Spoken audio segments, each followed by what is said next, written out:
High বন্ধুরা, এখন আমি হেরাফেরি 3 সিনেমার নতুন আপডেট দেবো।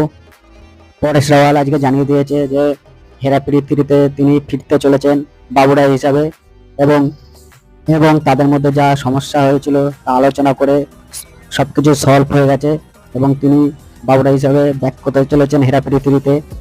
তিনি আরও জানিয়েছেন যে খুব শীঘ্রই এই সিনেমার শুটিং চালু হবে, এবং এই খবরটা পেয়ে আমি তো খুব হ্যাপি, কেন হেরাফেরি 3 খুব বড় ফ্যান আমি, এবং এই তিনজন ছাড়া হেরাফেরি 3 ভাবাই যায় না। বাবুরাই হিসাবে পরেশ রাওয়াল ছাড়া অন্য কাউকে ভাবতেই পারি না। এই খবরটা শুনে আপনাদের কেমন কি লাগছে, এবং আপনারা কি চান হেরাফেরি 3 সিনেমাটা আবার হোক এই তিনজনকে নিয়ে, এবং আপনাদের হেরাফেরি 3 সিনেমাটা কেমন লাগে, এবং আপনারা এই সিনেমাটা নিয়ে কতটা এক্সাইটেড আমাকে কমেন্ট করে বলুন।